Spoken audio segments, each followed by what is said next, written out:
Yes. You did. And so did you? Ready? Make it a drink. Sure.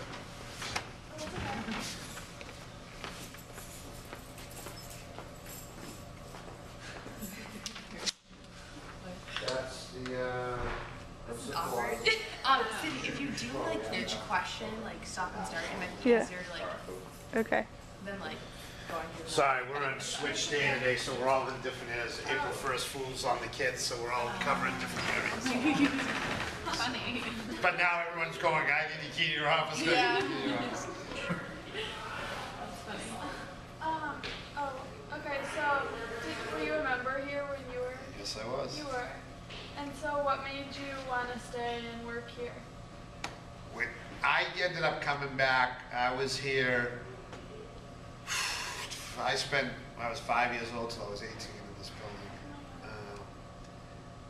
Then I went different route, did some college, back into the workforce, was actually working security. Then one day, a gentleman that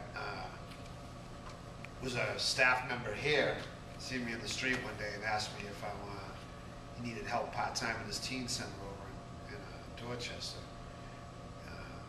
Started working with kids there, then got full-time over there, athletic director. Then, you know, just not realizing, one of the things we try to do here is measurables. And like when you're writing for grants and stuff, they're always like, you know, stuff they can measure. And I talked to them that stuff that I got out of the club isn't measurable tomorrow. Like I can't study, like you can teach a kid math and then have them take a test tomorrow and measure how long or far it's on.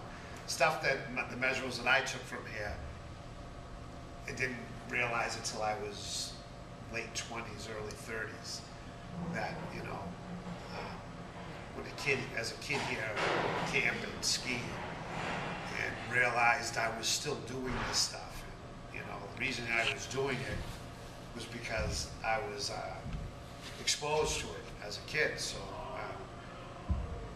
got back into working with the kids, and then even though I was only a town over from coaching in the city, realized I wanted to be back in the club, you know, that I grew up in.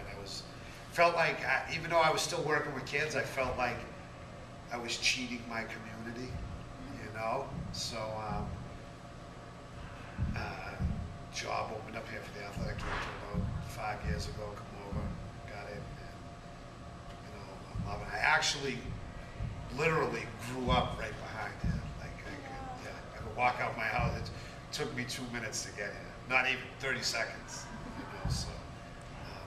But now, when I'm back here now, I've brought back some stuff that hasn't been here in a while. You know, like a lot of the outdoor stuff. I started an adventure club this year. We've been dog sledding, ice climbing.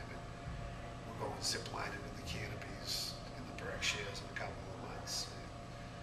But just all the stuff, I look back at some of the stuff I'm doing now, I realize, you know, I probably wouldn't be doing this if I wasn't exposed to it as a child. So I'm back here, and I'm really rocking the boat, because now everything is so like measurable, studying, like everything's got to have that school component to it. And when I came here, it was just about recreation and socialization. And in that, you learn life skills anyways. You know, if I take you backpacking, in itself, you learn how to trailblaze, you learn how to, you know, it teaches life skills on its own. I'm like, you know, there's the measurable in it. It's a life skill. It's not book learning, but, you know, if you know how to read a map when you come out of here, you've just learned, you know, there's the learning curve, you know. If you know how to distinguish that, you know, that's a regular plant and that's poison ivy, stay away from it, you know, that's a learning experience. So I'm all about the recreation, socialization of it, and within that there's structure and learning and stuff like that. So that's what I really push for here. So it's like when they write for grants, sometimes it's a little, don't write that grant for me, please. You know, it's like summer camp, they wanted the preteens to read a book while they're on the bus. I said, come on, we're going to a beach or an amusement park. I mean, don't make me tell them they have to read a book for crying to a book report at the end. So, but I just, I had so many positive experiences. Like I said, I was exposed to some things that probably wouldn't have been doing on my own. You know? And nowadays, it's really tough. I think it's tougher. I think less and less families are doing family-oriented things. They're either from a single-family home, or now both parents have to work. You know, families are getting smaller now as far as siblings and stuff. Like, I'm from a family of 6, and I was the small family on the street. You know, it's very rare that, you know, economic times and stuff like that, that you're going to see that anymore. So, I think it's unfortunate, but I'm glad we can do it. We're spending more and more time with the kids now than we used to, which kind of stinks in the sense that they're not getting that family atmosphere. Like now, when I was a child coming here, we used to have to go home to eat. We were sent home. So we couldn't stay in. Now we feed the kids. So now they don't even go home to eat anymore. You know, so they're sitting there so long, you know, during the day. But I mean, some of them it's the only this in schools, their only positive structure they get.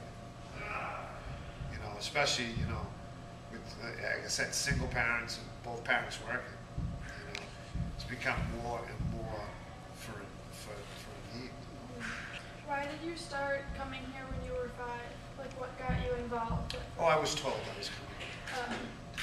Oh yeah, my parents. You're going to the club. Oh, okay. Yeah, that was no choice. That was partly the structure of my household. That, you know, you're not going to be on the street. You're going to be in the club. I think it was easier when I was a child because. If the neighbors saw you on the street, they'd tell you to get in the club, or get home, or pick up the phone and call your parents. And, you know, neighborhoods aren't as close as they were anymore. You know, when I was a kid, you know, not getting beaten, but I could get slapped by a mother down the street for doing something to go home, and I wouldn't even go. Nowadays people go home and say, "Ma, so and so slapped me." I'd go home and I'd keep my mouth shut because I get whacked again. You know, so.